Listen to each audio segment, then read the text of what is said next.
소셜 라이브를 시작하겠습니다. 저는 오늘 진행을 맡은 김백기 기자라고 합니다. 소셜 라이브를 담당하는 뉴스커넥트 팀 팀장을 맡고 있는데요. 오늘 진행을 맡게 됐습니다. 여러분께 처음 인사드리는 것 같은데요. 조서희 기자는 어디 갔느냐?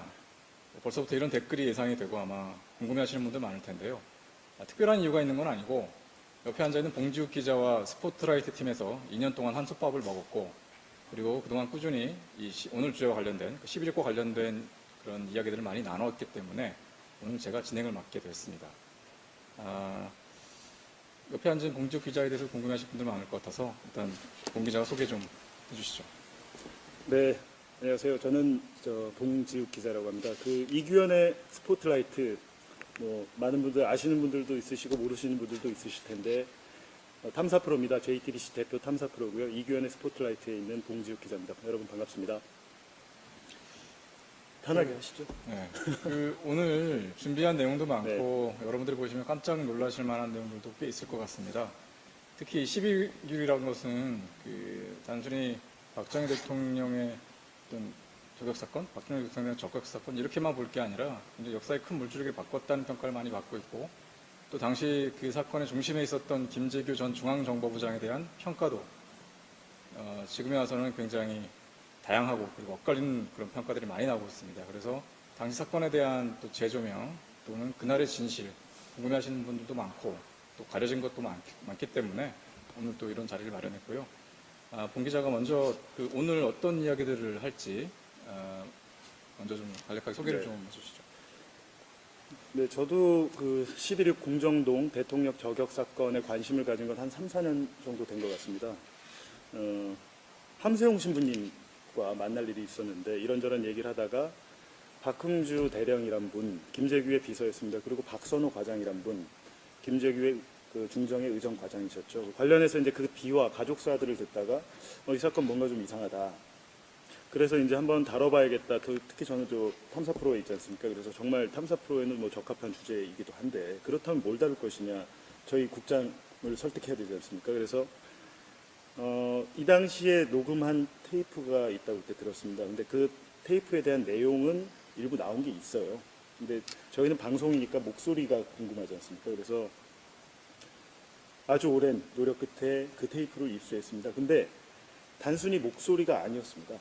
저희가 이제 총 이제 새롭게 입수한 건 3가지입니다. 첫 번째는 11.6 1심, 2심 재판 전부 약 128시간이고요. 좀 이따 보여드리겠지만 개수로는 한 53개 정도 됩니다. 이 녹음 테이프 안에는 한 3, 40명가량의 목소리가 이 재판 과정 전체가 다 들어있었고요. 그리고 저희가 두 번째는 이 재판 기록, 수사 기록 전부를 입수했습니다. 사실은 이 김재규의 변호인이었던 강신옥 변호사님이나 안동희 변호사님도 못 받으셨대요. 이 기록을 이번에 처음 저희가 받았는데 이 안에 지금 조금 이따 보시겠지만 최초 공개되는 현장 검증 사진 일부 나왔고 일부 영상도 있었습니다만 저희는 한 200여 장 되더라고요. 이 사진이 있었고 일단은 더 중요한 것은 재판 기록이 이 목소리와 같냐 안 같냐 그 중요하지 않습니까? 그렇죠. 법조기자 오래 하셨잖아요. 근데 대법원에서 판결할 때는 대법관은 증인을 못 보지 않습니까? 그래서 이 기록만 보고 하는데 이 기록에 목소리가 담겨야 되지 않습니까? 제대로. A를 얘기했으면 A가 담겨야 되고 B를 얘기했으면 B가 담겨야 되는데 그렇지 않았습니다. 일단 여기까지만, 왜냐면 저희 또 내일 본방송이 있기 때문에 여기까지만 말씀드리고요. 네. 아까 법조 말씀을 하셨는데 사실은 이 재판 기록이 외부로 나가거나 그리고 또는 누군가에서 밖으로 공개되는 게 굉장히 사실 어려운 상황이고요. 그리고 또 오늘 아까 말씀하셨지만 지금 오늘 굉장히 중요한 게 처음으로 이제 공개되는 게 법정의 생생한 증언들, 녹음 파일, 굉장히 방대한 분량의 녹음 파일들이 먼저 공개가 되는 것 같고 또 하나가 이제 처음 나가는 재판 기록. 또 하나 그 다음은 다음 주 방송이라. 그렇죠. 혹시 다음 주에 또 불러주시면 들고 나오겠습니다. 네, 알겠습니다. 제가 오늘 하시는 거 봐서 제가 결정을 하도록 하겠습니다. 네. 자, 그러면 본격적으로 한번 내용들 한번 짚어볼까요? 그러면 아까 말씀하신 대로 스포트라이트 팀이 단독으로 입수한 사진들이 굉장히 많다고 제가 전해 들었는데 그 사진들 일단 한 장 한 장 살펴보면서 먼저 말씀을 좀 나누는 게 어떨까 싶습니다. 네, 근데 먼저 현장 검증 사진인데요. 보안사에서 촬영한 거고 제가 정보 공개 청구해서 받은 겁니다. 그 제일 첫 번째 보시는 사진은 여러분 혹시 남산의 부장들이나 15년 전에 그때 그 사람들 한석규 씨가 그 박선호 과장 역을 했던 그 영화를 보셨으면 이 장면 기억하실 겁니다. 그 궁정동 연회장에서 김재규 부장이 부르지 않습니까? 너희 둘 이리 와봐 해서 이제 처음에 거사극을 밝히는 그 장면을 지금 재현하고 있는 겁니다. 그리고 그 다음 사진은요. 죄송합니다. 식당에 대통령 경호관들이 있었습니다. 근데 사실은 대통령 경호관이 이날처럼 이렇게 많이 온 날이 별로 없었나 봐요. 그러니까 박선호 과장은 경호관이 너무 많습니다. 원래는 실제적으로 대통령 경호관 4명이었거든요. 차 실장 외에 4명. 근데 7명이라고 거짓말하죠. 왜냐하면 재판 육성 박선호 과장 얘기를 들어보면 이 거사가 실패해서는 안 된다 이런 생각이 있었던 것 같아요. 그래서 오늘은 좀 날이 아닌 것 같습니다. 이런 뜻이었던 것 같은데 이 장면은 식당에 그 총격이 있기 직전에 대통령 경호관과 운전기사 그리고 중정식당의 주방장이 이렇게 서 있는 사진이고요. 이제 뭐 사망한 사진도 있습니다만 그건 좀 적절하지 않아서 여기 올리지는 않았고요. 그 다음 사진입니다. 저희가 육성을 들으면서 한 가지 좀 문갑이 뭔지 아세요? 문갑이요? 그 예전에 쓰던 가구를 문갑이라고 하는 게 있었는데 그걸 말씀하시는 거거든요. 근데 김재규 부장이 처음에 쏜 게 대통령이 아니지 않습니까? 그렇죠. 차지철 실장이 먼저 쏘잖아요. 먼저 근데 쏘죠. 막습니다, 손을. 본능적으로 막았던 것 같아요. 네. 근데 손에 맞죠. 손에 맞고 관통을 하는데 그 다음에 두 번째 발을 쏠 때는 차지철 실장이 화장실로 도망갔다가 나와 있어요. 그럼 법정 육성을 들어보면 문갑을 잡고 뭔가 방어를 했다 이렇게 되는데 이 사진을 보시면 지금 재현하고 있는 겁니다. 총을 들고 있는 사람은 김재규 부장 본인이고요. 그 앞에 문갑, 이게 문갑인 것 같습니다. 요즘은 사실 문갑이라는 용어 잘 안 쓰지 않습니까? 차지철 실장이 문갑을 잡고 이렇게 방어를 했는데 이제 폐 쪽에 흉부에 이발이 발사되죠. 그리고 차 실장은 여기서 사망합니다. 현장 사망을 하고 네. 지금 뭐 사망 사진은 저희가 보여드릴 수가 없어서 이렇게 그 중간중간 과정이 있고 그리고 좌측에 보시면 여성 두 분이 보이실 겁니다. 이 두 분은 이 당시 연회에 참석했던 두 여인. 모자를 쓰고 있는 분 포함해서 두 분 네. 말씀하시는 거죠? 여기서 모자를 쓰고 계신 분이 그때 그 사람 대학가요제 유명하셨던 그때 당시에 심수봉 씨. 본인이신 네. 거죠? 본인이 이제 직접 현장 검증에 오신 거고 그 왼쪽이 신재순 씨. 그때 당시 대학생 모델이었습니다. 근데 이 두 분은 가명으로 재판에 가명으로 나왔어요. 그럼 재판 기록에도 가명으로 기재가 되어 있는 네. 상황인가요? 그 공판 조서에 보니까 심수봉 씨는 손금자, 신재순 씨는 정혜선. 또 실제로 그 증인신문할 때도 가명으로 부르더라고요. 그 가명을 하는 뭐 특별한 이유가 있을까요? 이 부분 전 이번에 처음 알았습니다. 이 테이프 목소리 안에 이 두 여인이 왜 나왔을까? 왜냐하면 대통령의 사생활 부분인데 근데 이 두 여인의 증인 신청은 검찰이 했습니다. 변호인이 하지 않았습니다. 변호인은 대통령의 사생활을 어찌됐든 노출시켜서 그 거사의 정당함을 강조하고 싶었을 텐데 왜 굳이 두 명을 검찰이 불렀을까? 근데 이 두 분이 사건 15년 후인가요? 1994년에 책을 냅니다. 같은 해. 검찰 보안사 수사관이 진술 조작을 종용했다. 이렇게 말을 해달라. 이렇게 폭로가 됐습니다. 자, 그럼 다음 사진 넘어가 볼까요? 이 사진이 이제 김재규 부장이 첫 1발 쏘고 대통령이 2발 확인 사살이라고 하지 않습니까? 그 뒤에 가서 뒤통수에 대고 2발을 그 쏘는 장면을 재현하고 있는데 이 모자 쓰신 분이 바로 심수봉 씨입니다. 심수봉 씨는 이 확인 사살할 때 본인도 사실은 아시지 않습니까? 군대를 갔다 오시면 소리도 엄청 크고 위험하지 않습니까? 파편이 들 수도 있고. 근데 다행히 다치진 않았더라고요. 근데 사실은 이 심수봉 씨는 트라우마는 굉장하셨던 것 같아요. 사실은 이번에 저희도 심수봉 씨에게 인터뷰를 좀 요청을 했습니다만 아직은 잠깐 92년인가 SBS 주병진 씨가 한번 나오셨다가 그 이후에는 일절 또 말씀을 안 하고 계신데 아마 이런 트라우마 때문이 아닐까. 누구라도 그럴 것 같습니다. 자, 다음 사진 한번 보시죠. 네, 이 사진은 공개를 해야 될지 좀 고민을 했습니다만 예전에 한 15년 전에 어떤 한 다큐 프로에서 나왔던 적이 있더라고요. 이 사진은 그 박정희 대통령 엑스레이 사진입니다. 보시면 쭉 이렇게 그 가운데 부분에 직선으로 나와 있죠. 여기 총알이 박힌 겁니다. 이거를 빼내질 못하고 그대로 그렇게 됐다고 하네요. 그러니까 사실은 이런 부분 때문에 확인 사살까지 한 건 너무한 거 아니냐. 그렇죠. 그런 말이 나왔죠. 해륜범. 네. 김재규 부장에 대해서 그 국부를 시해한 패륜범 네. 이렇게 발표가 됐지 않습니까? 그러면 네. 이번에 한번 오늘의 뭐 하이라이트라고 할 수 있겠죠. 네. 그 아주 많은 분량의 음성 그리고 재판 증언을 담은 네. 육성 테이프가 있는데 한번 그 테이프를 한번 실제로 들어보는 건 어떨까 싶은데요. 네. 그래서 들고 왔는데요. 아이고, 이거 무슨 네, 보이십니까 이게? 보자기도 굉장히 오래돼 보이는 뭐 그런 것 같습니다. 모자이네요. 그때 최초의 육군본부에 계시던 이모 주님님이 이제 최초에 들고 나오신 걸로 알고 있고요. 보시면 오랜만에 보시지 않습니까? 저 제가 제 연배를 이렇게 증명을 할 수밖에 없는 상황이 됐는데 저 어린 시절에 굉장히 많이 들었던 네. 그 카세트 테이프네요. 이 세모 스쿠알렌 이것도 예전에 스쿠알렌도 이거 유병헌 회장 네, 여기로 알고 있어요. 예, 맞습니다. 네. 아무튼 이게 건강기능식품인데 이 박스에 볼 수도 없는 박스에 이 박스만 봐도 굉장히 오래됐구나 알 수 있습니다. 총 53개고요. 시간으로는 128시간이었습니다. 그 글자로 푸니까 153만 자입니다. 그러니까 저희가 이거를 가져와서 디지털화 시키고 내용을 파악하고 한 데만 2달 정도 걸렸습니다. 아까 저희가 이제 이 방송을 시작하기 전에 저희가 오늘 이런 주제를 다룬다. 혹시 궁금한 점 있으시면 댓글로 남겨달라고 말씀을 드렸는데요. 그 중에 조영용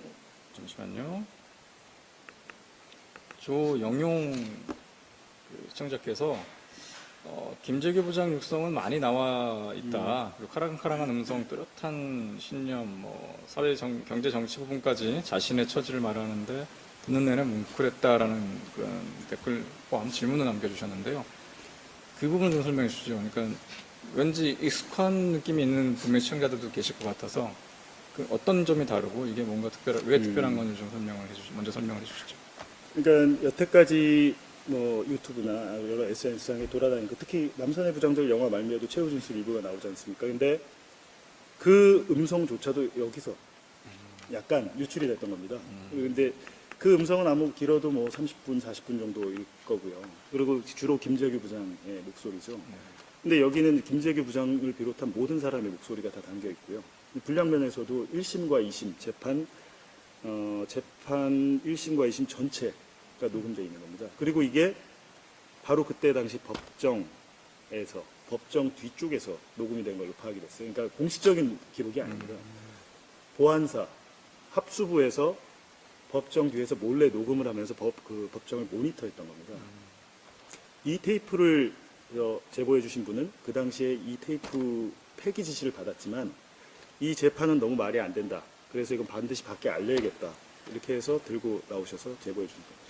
당시 정리하자면 당시 변호인이나 아니면 김재규 부장 측의 인사가 아니라 이거는 당시 수사를 맡았던 네. 그 합수부라고 해야겠죠? 네. 그 관계자가 녹음을 했고 그 테이프가 밖으로 나왔다는 말씀이시죠? 내일 스포트라이트 방송 보시면 깜짝 놀라실 텐데요. 그 법정의 뒷방 수시로 쪽지가 만들어지고 법정 안으로 배달이 됐고 이 테이프를 제보해 주신 분은 바로 그 쪽지의 배달자였습니다. 그 배달자 분께서 이 재판은 말이 안 된다 해서 이걸 사실은 폐기 지시를 받았으면 폐기를 했어야죠. 근데 용기를 내서 언론에 제보해 주신 거고요. 그동안 이 테이프의 아주 이제 일부 모르겠습니다. 이 말고 다른 버전인지 모르겠습니다. 제가 알기로는 지금 40년 동안 이 전부가 나온 건 처음인 것으로 알고 있고요. 하여튼 여기에는 우리가 방금 말씀드렸던 이 테이프가 녹음됐던 장소, 그 쪽지방, 뒷방에 음성도 담겨 있습니다. 거기에 보안사 누구누구가 왔었고요. 그때 당시 법무장교 한 분의 증언으로는 전두환 씨도 한 번 왔었다고 합니다. 그 쪽지를 작성했던 그 법정 뒤, 그러니까 법대 뒤라고 저는 생각이 드는데 네. 그 방에 직접 그 방까지 찾아왔다는 말씀이시죠? 네, 저희 이번에 인터뷰를 해주신 법무장관께서는 전두환 씨가 한번 왔고 주로 이학봉 수사 1국장이 있었다. 이학봉 씨는 하나의 핵심 멤버. 그리고 그렇죠. 나중에 보안사의 또 핵심 그렇죠. 멤버가 네. 되죠. 이학봉 씨는 육사 18기인데요. 육사 18기인데 박흥주 대령이랑 동기입니다. 근데 박흥주 대령이 얼마나 엘리트냐면 대령 진급을 제일 먼저 했어요. 그러니까 박선호 과장도 해병대 대령 출신이고 월남전 갔다 왔고 박흥주 대령도 육사 18기고 월남전 참전을 했는데 이 둘의 공통점은 뭐냐면 동기 중에 승진을 가장 빨리 했다는 겁니다. 근데 운명이 엇갈리지 않습니까? 10월 26일 때문에. 그날에 모든 게 바뀌죠. 자, 이제 일단 근데 이게 보일까요?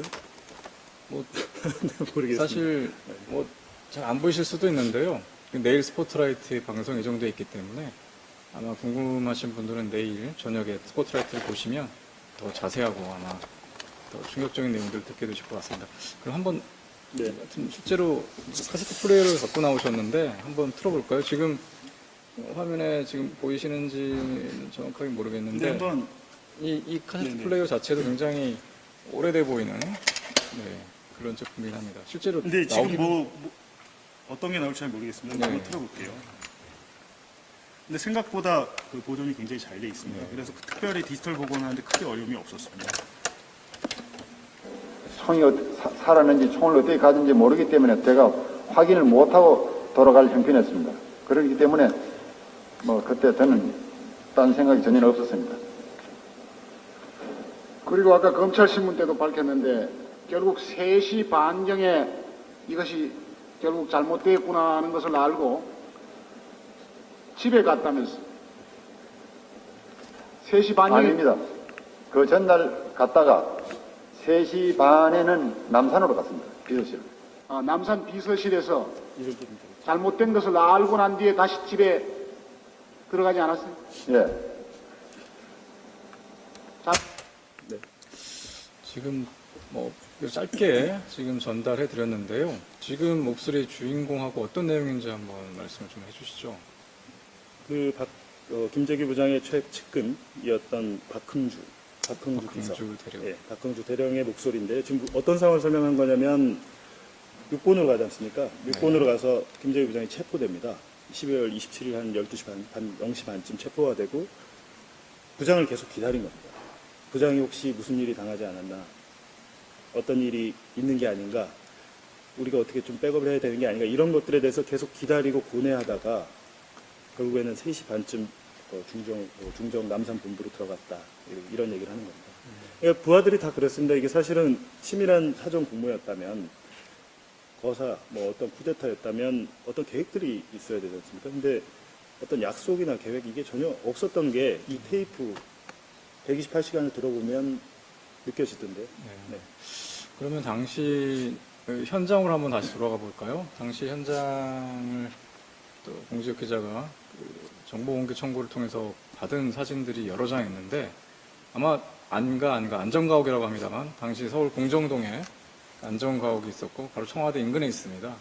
그 청와대 문을 나와서 한 100m밖에 안 떨어져 있는데 그 안가가 어떻게 생겼는지 뭐 궁금해하시는 분들은 많으실 것 같은데 당시의 현장 모습이 담긴 사진들도 이번 스포트라이트 팀이 확보를 했다고 합니다. 그래서 그 사진을 비롯해서 의미가 있는 사진들을 좀 보여드리도록 그렇게 하겠습니다. 지금 저희 세트에 모니터가 준비되어 있는데요.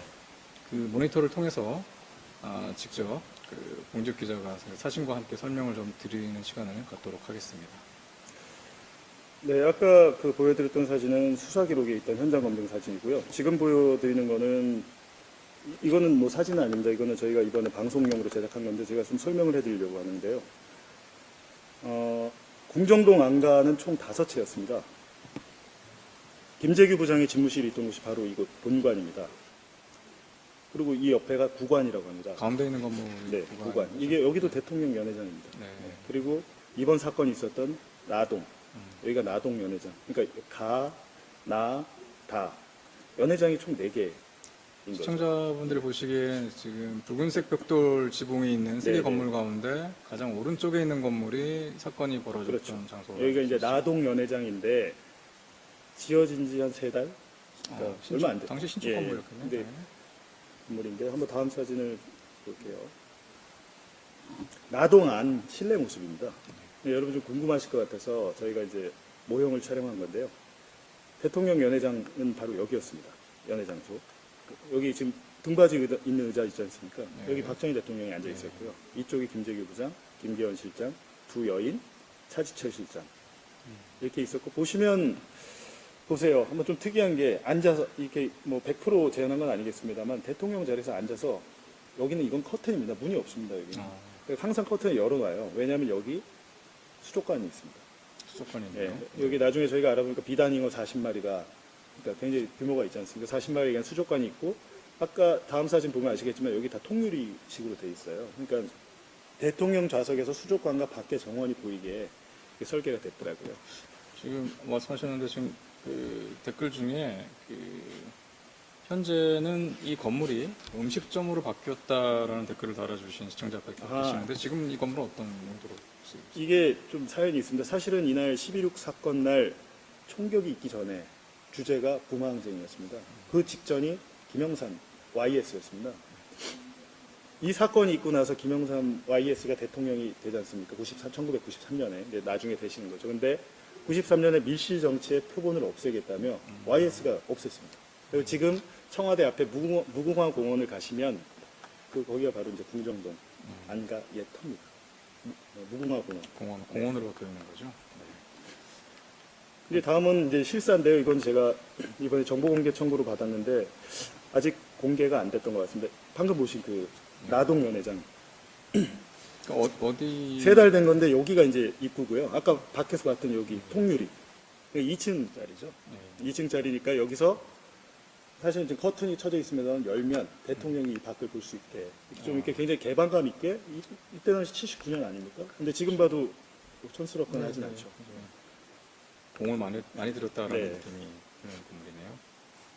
아 여기는 이제 그 아까 봤던 그 김재규 부장의 집무실이 있는 본관. 그러니까 정승화 육군 참모총장은 여기서 밥을 먹고 있었던 겁니다. 안 그래도 그 설명을 잠깐 드리면 공간이 아까 가운데 있던 그 건물을 말씀하시는 거기는 구관이고요. 공간이고요. 여기 보시면 아, 이쪽이 네. 본관입니다. 그러니까 여기서 저 총격이 이루어지지 않습니까? 네. 근데 이쪽 굉장히 거리가 있습니다. 한 50m 정도? 이 전체적으로 한 5,000평 정도, 옛 크기 면적 기준으로는 5,000평 정도 된다고 하더라고요. 근데 한 50m 거리가 있는데도 굳이 본관까지 간 걸 가지고 말이 많았어요. 아니 왜 이 나동 연회장 2층에도 저 총이 있는데 왜 본관까지 가서 총을 한 거냐. 근데 그게 이 목소리 이유가 나오더라고요. 네, 다 이유가 있었습니다. 나름대로 이제 육군 참모총장도 와 있고 부하들에게 당부도 해야 되고 지시도 해야 돼서 가서 굳이 거기서 총을 갖고 왔던 것이고 나중에 현장 검증 때 보니 이 나동 연회장 2층 집무실에도 총이 있던 걸로 확인됐습니다. 다시 넘어갈까요? 몇 개만 하죠. 오늘 좀 너무 네네. 다 저기 내일 방송에 자세히 나오니까요. 방송에 자세히 나오니까요. 총격하고 이제 급히 나가지 않습니까? 김재규 부장이 이제 총격 직후 급히 나가는데 신발을 못 신고 갑니다. 그 신발입니다. 김재규 부장이 신발도 못 신고 갔습니다. 그러니까 어떻게 보세요? 글쎄요. 이 사진에 이거 신발을 못 신었다는 건 저는 알고 있었는데 사진으로 이렇게 보니까 이게 저도 들어서 알고는 있었으나 이 사진이 주는 묘한 느낌이 드네요. 그러니까 정말 본인도 당황했던 거죠. 네. 이거는 이제 2층으로 올라가는 계단인데요. 2층으로 이제 2층짜리 건물이었으니까요. 아까 보신 양어장이 돼 있고요. 이게 당일 현장입니다. 지금 아직 어떤 수습이나 된 건지 수습된 거는 이제 사실은 여기 이쪽에 차이서 실장이 누워 있는 상황입니다. 사실. 근데 일부 보시면 혈흔이 아직도 있죠. 요 수건은 심수봉 씨, 신재순 씨가 대통령 등 이게 그때 폐로 관통했습니다. 네, 총알이 네, 네. 피가 너무 많이 나니까 이 수건으로 막은 거예요. 아, 네. 그때 처참했던 이제 현장이고요. 또 댓글 지금 여기 보면 총알 보이시죠? 총에 나온 예. 탄피인가요? 탄피. 네. 김재규 부장이 대통령을 쐈던 그 탄피가 여기 그대로 나와 있습니다. 그리고 그 박정희 대통령이 줄곧 피웠다는 담배 태양도 보이네요. 아, 네. 이 담배가 두 갑 있었고요. 그 댓글 올려주신 분 중에 그럼 경호원들은 연회 때 어디까지 들어가서 있었느냐라고 물어보시는 분이 있는데 경호원들은 그러니까 연회장이 있고 그 안에 이제 그 대통령과 경호실장, 비서실장 네. 그리고 김재규 부장이 있던 그 방은 당연히 경호원들은 들어가지 못했을 상황으로 보이는데 그러면 그 경호원들은 그럼 어디에 있었던가요? 제가 그럼 주방에도 요거- 있었던 네네. 것 같고. 이걸 보고 좀 설명을 드리는 게 이해가 편하실 것 같은데 경호원이 이날 차시절 시장 외에 4명 있었습니다. 그러니까 정인영 경호처장, 안재송 경호부처장, 그리고 나머지 이제 경호관들 2명, 대통령 운전기사 이렇게 있었어요.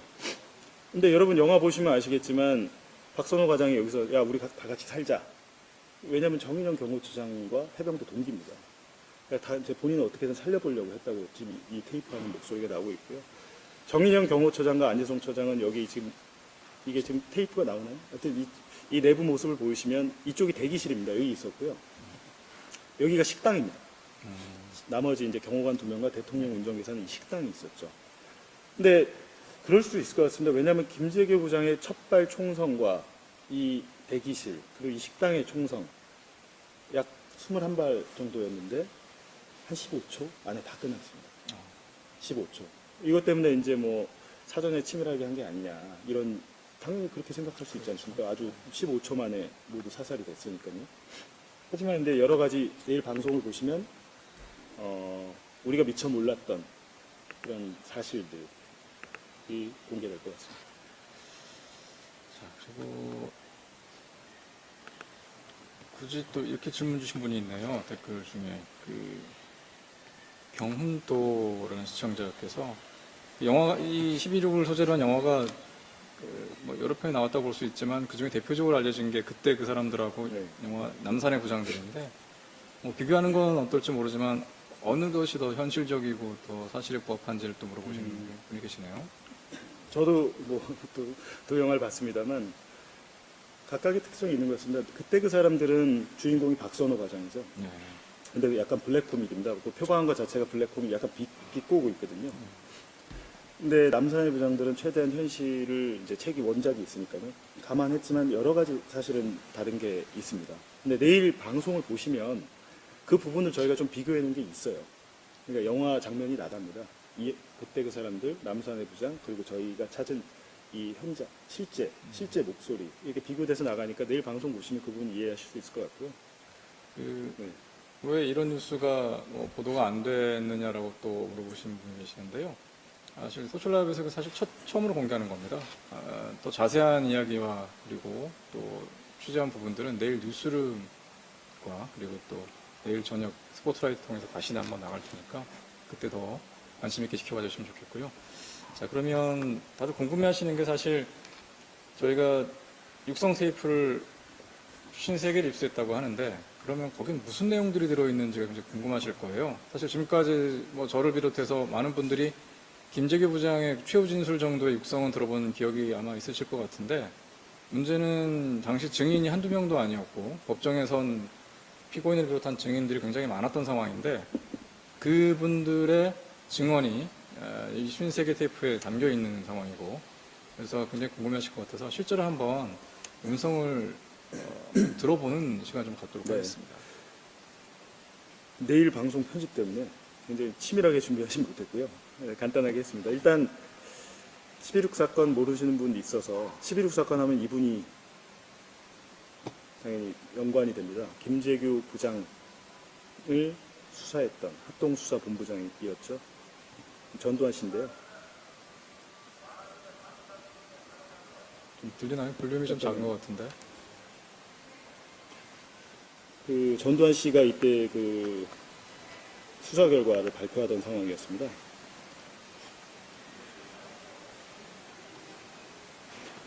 근데 어떻게 발표했는지 아시죠? 기억하십니까? 저는 구체적으로 기억 못하는데 그래도 설명을 좀 해주시는 게 좋을 것 같은데 지금 이게 모니터 화면 통해서 저희가 네네. 영상과 음성을 함께 전달해 드리도록 하겠습니다. 이거 잠깐 스피커에 문제가 있는 것 같은데요. 네, 됐습니다. 이 되겠다는 어처구니 없는 허욕이 빚은 내란 목적의 살인 사건이다. 잠깐 끊겨서 다시 한번 볼게요. 과대 망상증에 사로잡혀 대통령이 되겠다는 어처구니 없는 허욕이 빚은 내란 목적의 살인 사건이다. 내란 목적 살인이었죠.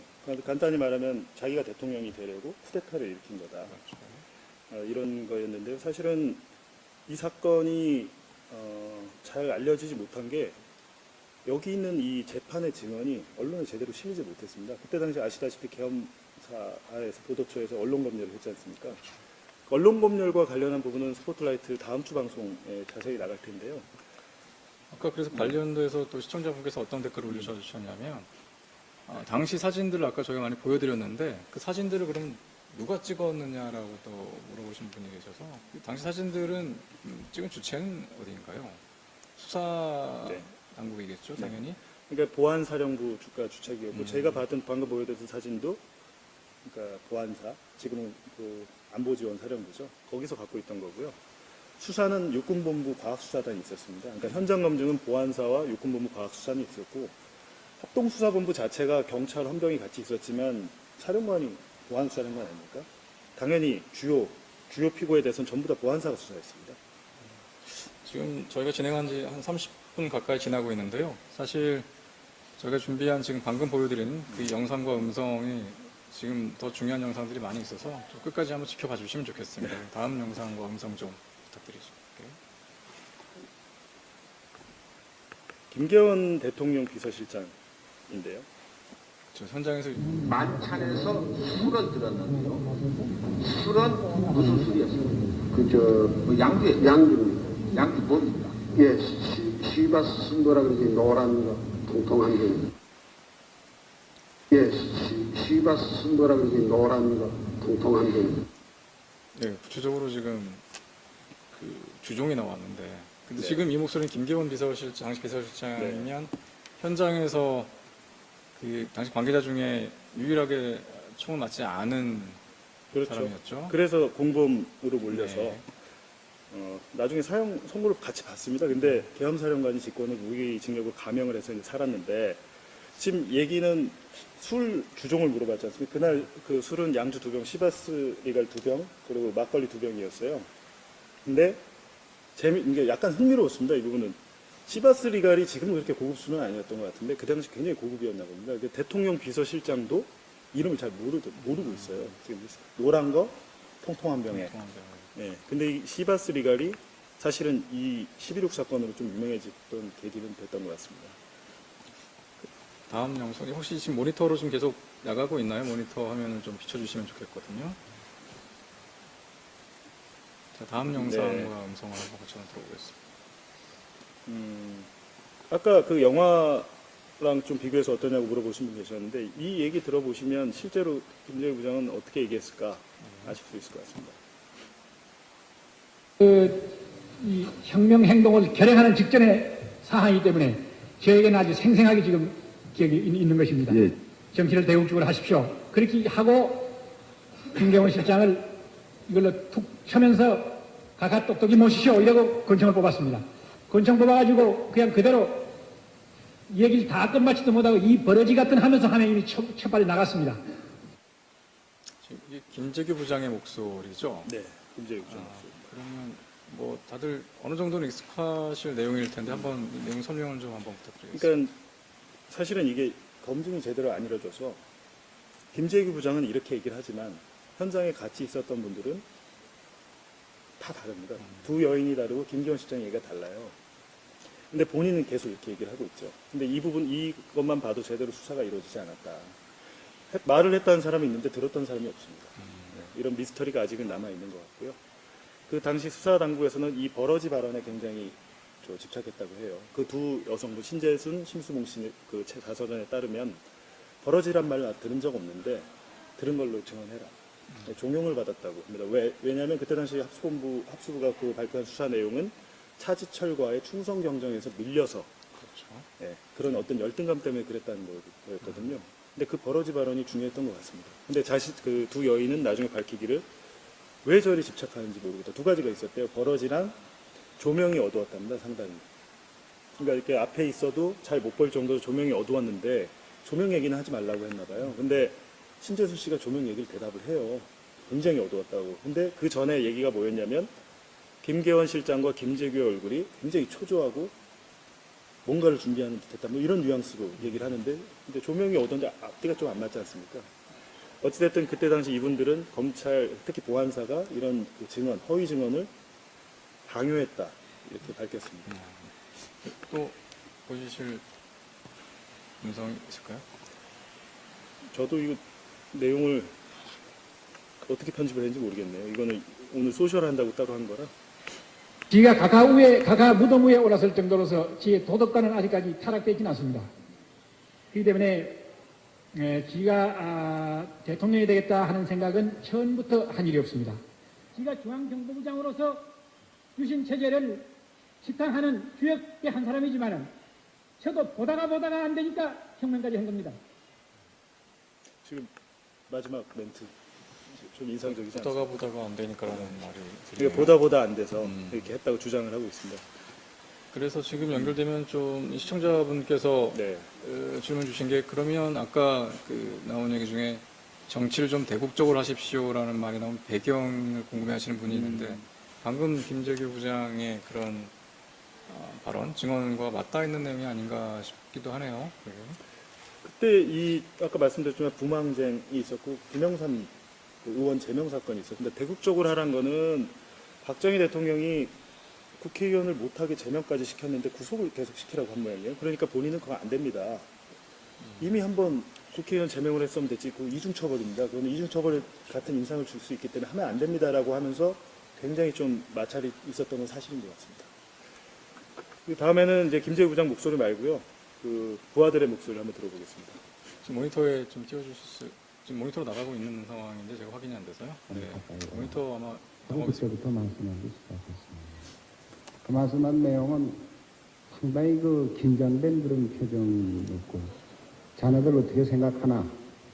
나라가 잘못되면은 자네들이나 나나 다 살 수가 없는 것이요.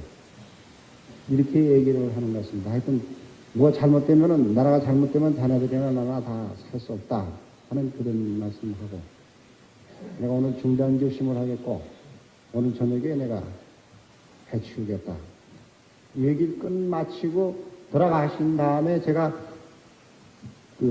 들어갈 때 민주주의를 위하여 그러면서 손을 탁 이러면서 그 안으로 들어가셨거든요.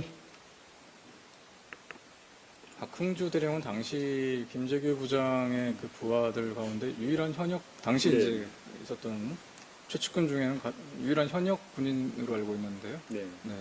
당시 이 법정 증언 내용은 어떤? 그러니까 아까 그 검찰 현장 검증 사진에 셋이 모여 있었지 않습니까? 네. 근데 그 박선호와 박흥주 얘기를 들어보니, 이제 박선호는 조금만 30분만 시간을 주십시오 하고 먼저 가요.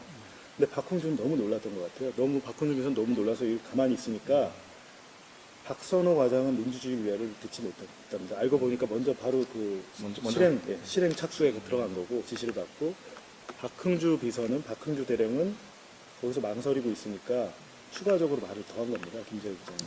네. 그래서 마지막에 이제 민주주의, 이제 보면 이렇게 팔을 이렇게 하면서 민주주의를 위하여 이러고 갔다는 걸 이제 정확히 증언하고 있습니다. 그 다음에 이제 이거 한번 좀 들려드리고 싶은데요. 이거는 이제 박선호 과장 밑에 있던 중정식당의 경비원 이기주 경비원의 증언입니다. 입시다. 그 부장님이 안에서 총을 쏘면 이런 얘기는 분명히 없었습니까? 그런 얘기는 들은 적 없습니다. 그런 건 들은 적이 없고, 그 얘기가 어디서 나왔냐면 이 보안사에서 수사관들이 수사를 하면서 피고인 네. 묻는 말에만 간단하게 대답합니다. 아니 근데 이건 제가 분명히 밝히고 싶은 게, 수사관들이 뭐 말을 맞춰야 된다 그러면서 이걸 쓰라고 그랬습니다. 그래서 진술서에 그래서 피고인 합수관 기록은 네. 그 증거에 안 나와 있습니다. 응? 보겠습니? 아니 그리고 아까 자, 묻는 말에만 대답하세요. 응? 네. 굉장히 익숙한 말입니다. 묻는 말에만 대답해서 하세요라는 네. 게 계속 나오는데, 이건 왜 그렇게 된 거죠? 지금 이기주 경비원이 무슨 얘기를 하고 있냐면, 박선호 과장한테 지시를 받지 않습니까? 자, 안에서 총소리가 나면 너희들도 가서 총 쏴. 식당 그쪽에 쏴는데, 그랬는데 부장님이 지시하면, 자기는 박선호 과장한테 들을 때 부장님이 지시한 거다 이런 얘기를 일절 들은 적이 없다고 하고, 박선호 과장도 이건 부장 지시다라고 얘기한 적이 없다 그래요. 근데 왜 부장 지시다 이게 중요하냐면, 내란 목적 살인이 되려면 다수 여러 명의 폭동이 돼야 됩니다. 근데 이게 폭동이 되려면 사전에 공모를 했어야 되죠. 근데 만약에 이기주 경비원이 내란 목적 살인, 이 내란 쿠데타의 공범이 되려면 아, 부장이 뭔가 하는구나, 이걸 알았어야 되는 거죠. 그러니까 약간 법적인 내란의 성립에 문제가 있었던 것 같습니다. 그래서 수사관이, 보안사 수사관이 들은 걸로 해라, 이렇게 한 겁니다 라고 법정에서 폭로한 겁니다. 근데 지금 이런 부분이 한두 군데가 아닙니다. 굉장히 좀 많이 있었고요. 그러면 아까 말씀드렸지만 재판 기록에 이게 들어가 있느냐? 없었습니다. 그래서 좀 영상과 음성을 사실 더 들려드리고 싶긴 한데 내일 본 방송도 있고요. 네. 그래서 더 궁금하신 분은 내일 들어주시면 좋겠고요. 일단 사실 중요한 게 그러면 이렇게 많은 또 새로운 증언들이 쏟아져 나왔는데 그러면 이게 어떤 의미를 갖고 있는 것인지, 예를 들면 이게 사실은 실제 저희가 알고 있고 외부에 공개된 재판 기록과 다른 점이 있는지, 아니면 다르다면 그게 위법의 소지가 있는지 또 궁금하신 분들이 많을 것 같아요. 그 네. 부분을 한번 정리를 하고 넘어가야 될 것 같거든요. 네, 일단 저희도 이제 사실은 테이프를 받았을 때 상상했던 것 이상으로 우리가 미처 잘 몰랐던 것들이 많이 있었습니다. 거기는 위헌적, 만약에 사실이라면 이 재판 자체가 헌법을 위반한 그런 정황들을 가리키는 증거들도 좀 있었고요. 그 말씀을 제가 여기서 다 못 드리겠습니다만 일단 저희 내일 방송도 있고 다음 주에 또 그 방송도 있습니다. 여기서 말씀드릴 수 있는 것은 이번에 일부 유족께서 저희와 인터뷰를 하셨습니다. 이분들께서는 저희가 찾은 이 증거들을 갖고 재심을 지금 청구하시려고 하고 있습니다. 아마 그 발표가 곧 될 것 같습니다. 네. 재심을 하려면 여러 요건이 필요하고 굉장히 어려운데 네. 그러면 어떤 점이 재심 청구의 요건이 된다고 지금 보고 유족께서는 좀 재심 청구로 네. 나가려고 하는 뭐 건가요? 법적인 부분이야 당연히 이제 변호인단에서 판단하시는 건데, 변호인단이 이제 판단하기로는 일단 두 가지가 있죠. 재판을 조종한 법정 뒤에 검은 손, 저희는 검은 손이라고 했습니다. 그 검은 손들이 있었다는 것, 그리고 재판의 증언, 특히 공판 주소, 그러니까 재판에 말을 하면 정확히 적어야 되는데 정확히 안 적힌 부분이 어디냐? 피고에게 유리한 증언들. 아니면 아까 방금 들었지만 보안사 수사관이 그렇게 하라고 해서 어쩔 수 없이 그렇게 적었습니다 라고 얘기하는 부분들 다 빠졌습니다. 그런 부분도 하나하나 대조를 해서 다 파악을 하신 거죠? 네, 전부 다 했고요. 그런 부분들이 아마 방송에는 다 못 담을 것 같고 일부 나가고 아마 또 이렇게 소셜에서 또 나갈 수 있을 것 같습니다. 있습니다. 사실 그 쪽지방이라는 부분, 그러니까 쪽지를 건넸다는 부분을 구체적으로 설명드리기가 참 어려운 상황이긴 한데 그 법정에서 사실은 공방이 오가고 그리고 재판장이 결정을 해서 판결을 내려야 되는데 흔한 말로 쪽지 재판이라는 게 있습니다. 그래서 다른 재판장이 아는 다른 어떤 주체가 그 작은 쪽지에 적어서 재판의 방향, 공판의 방향을 지시하거나 개입하는 걸 의미하는 게 쪽지 재판이라고 표현을 하는데, 분명한 건 그 당시에 11.6 관련 재판이 쪽지 재판의 가능성이 있다라는 의혹들은 많이 제기가 됐었어요, 사실. 그렇죠. 그런데 그러면 그 입증을 어떻게 할 것이냐, 아니면 정황이라도 나와야 될 것인데 그런 부분들에 대해서는 사실 당시 그 변호사들이나 이런 분들의 증언 외에는 사실은 명확하게 잡힌 게 없었거든요. 네. 내일 뭐 스포츠라이트 네. 방송을 보시면 확실히 알 수 있다. 오늘 그 쪽지방에서 나온 음성들은 사실은 좀 들려드리고 싶었는데 저희가 내일 방송 편집이 아직 안 끝났어요. 그래서 내일 좀 자세히 들으실 수 있을 것 같고요. 말씀하셨듯이 쪽지방이 있다면 과연 누가, 왜, 목적이 있었을 거 아닙니까? 그렇죠. 그리고 주체가 있었을 것이고 그런 부분이 내일 방송에서 아마 자세히 나갈 것 같습니다. 지금 사실 준비해온 것도 많고 더 드릴 말씀도 많은데 벌써 한 40여 분 시간이 지났습니다. 내일 스포트라이트는 1시간짜리 방송이고 또 2부까지 준비된 상황이어서 앞으로 더 지켜보시면 더 많은 내용, 새로운 내용 알게 되실 것 같고요. 아까 말씀드린 대로 이 11.6은 그리고 김재규 부장의 당시의 행동에 대해서는 평가 굉장히 엇갈리고 있고 여러 가지 시각이 있습니다. 아직 정리가 되지 않았다고 볼 수 있습니다. 하지만 그걸 밝히려면 당시 11.6 당시 그 현장에서 어떤 일이 있었는지가 정말 객관적으로 명확하게 밝혀져야 될 것이고, 그리고 좀 재심을 또 진행한다고 하니 그 결과까지도 지켜봐야 될 것 같습니다. 자, 오늘 시간이 많이 흐린 관계로 여기까지 하고요. 다음에 한번 다시 기회가 되면 모시도록 그렇게 하겠습니다. 지금까지 시청해주신 여러분 감사합니다. 소셜 라이브를 시작하겠습니다.